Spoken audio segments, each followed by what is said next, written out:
Virgin River has officially taken over Stranger Things in the streaming charts this past week. Stranger Things has been at the top of the streaming charts for ages now and seemingly had no competition in sight. However, it looks like Virgin River has come out on top. So, stay tuned to today's video as we discuss how Virgin River dethroned Stranger Things as the most watched show on Netflix. First up, Virgin River is taking over Netflix. Over the last 2 months, since Stranger Things Season 4 had released, it had been at the top of the streaming platform charts. However, over the last few days, it looks like another series has taken over the top spot that Stranger Things once held. This is none other than Virgin River, a very popular series that debuted its 4th season on the 20th of July 2022. The show led the charts for the most recent week with 2.64 billion minutes of viewing time. Before this, its previous highest was 2.11 billion minutes, just a week after the Season 3 premiere last year. Despite losing the top spot, Stranger Things is still hanging around, and it is performing very well. Most recently, the series hit around 2.28 billion minutes of watch time, adding to its already massive tally. Currently, the series sits at 37.8 billion minutes of viewing time since the 4th season premiered during the end of May 2022.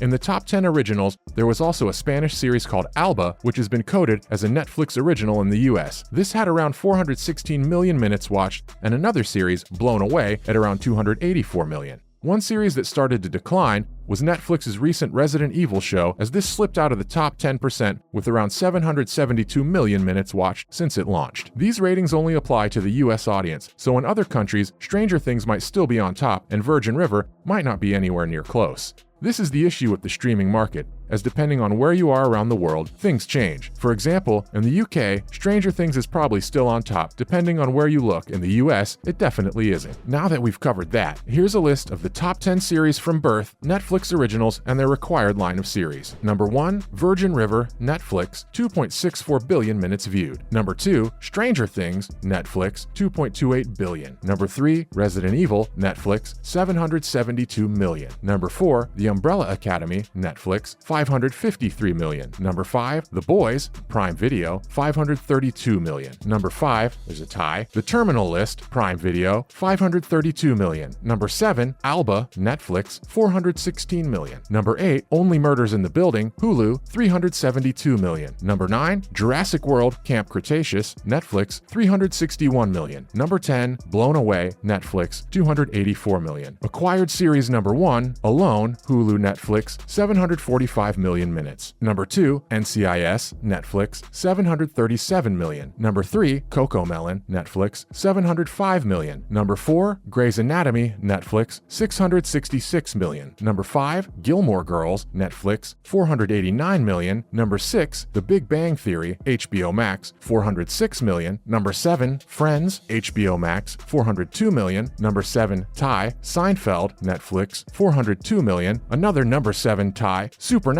Netflix, 402 million, and number 10, Heartland, Netflix, 371 million. It's crazy that Supernatural is still in the top 10 of the acquired series, especially now that it's over and nothing else is being done with the franchise that we can see. Of course, there is the spin-off series, but that hasn't been shown off just yet, so maybe fans are trying to catch up before that releases. What do you think about all of this? Please let us know down in the comments section below. And now, on to some other television news. Next up, Aaron Paul has bid farewell to Jesse Pinkman, as Better Call Saul was his last appearance. Aaron Paul's time as Jesse Pinkman in the Breaking Bad universe has finally come to an end. He recently appeared as Pinkman once again in the second-to-last episode of Better Call Saul. This comes after 64 episodes of Breaking Bad, a feature film, and of course, a statue dedicated to him and Bryan Cranston. He decided that his final 2 appearances on Better Call Saul was the perfect way to bid adieu to his character. He also said the decision makes a lot more sense since the announcement of 2 bronze statues to commemorate Walter White and Jesse Pinkman in Albuquerque. These 2 fictional characters turn New Mexico's largest city into a massive tourist attraction for many fans around the world.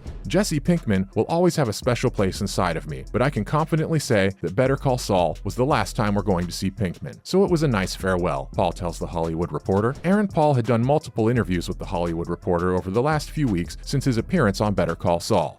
They asked him many questions about the franchise, but here are some of the most important points we picked out. When asked about his career if Breaking Bad didn't work out for him, He said that he might have actually given up acting. Paul said he would have kept fighting because he was happy when he was working commercials and doing little bits here and there. He said it was a success as long as he could pay his bills, but that if he wasn't able to survive off of it, what is he even doing? Breaking Bad was around the 5th or 6th pilot he had done at the time, but none of them went to series. Paul went on to say that it's not impossible to think about your hopes and dreams when you shoot a pilot, but when reality kicks in and they don't play out, it's not a great feeling. Thankfully, Breaking Bad opened the doors for so many people, and that's all Vince Gilligan for you. When talking about filming the scenes for Better Call Saul, the interviewer asked him if it felt like time travel to go back and play with Bryan Cranston and Bob Odenkirk. Aaron Paul called it beautiful, as there were so many familiar faces that they had shot Breaking Bad years ago with. He had gotten to reconnect with the vast majority of the crew while shooting El Camino, as Better Call Saul went on break for a year whilst the crew shot that project. He said that zipping on the skin of Jesse Pinkman and Walter White to play with Saul Goodman once again was really fun. This scene takes place in a much lighter era of Breaking Bad, so Paul was happy that they finally got to play back then where it wasn't as tense. Before we get into the final piece of this interview, Aaron Paul was asked about the clothing he had to step back into to play Pinkman once again. Obviously, if you're familiar with Breaking Bad, you'd know that Jesse Pinkman is known for his oversized and baggy clothing.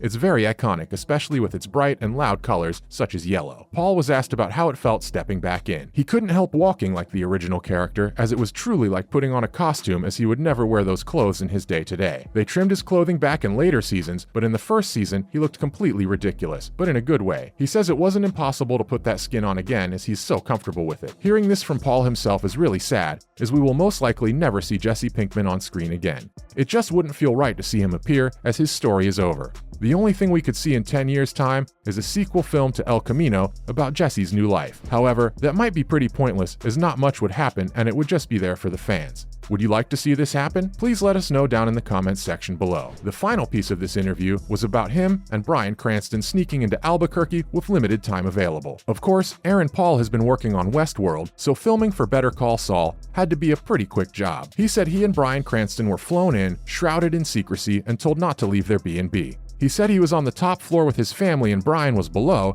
and they saw the announcement that they would appear in the final season online. He was confused why they were keeping a secret all this time, as they felt like prisoners, but it turned out well. The episodes turned out great, and it was a great way to tie up Better Call Saul before its finale. They know how to nail that one day, and Aaron Paul was more than happy to offer his acting expertise as Pinkman for the final time. And that's the end of today's video. Hopefully you enjoyed this latest video. If you did, would you please let us know down in the comments section below? It would be very helpful. Make sure to like the video, comment down below, and of course, subscribe to the channel with the notification bell rung. Thank you for watching today's video. Bye.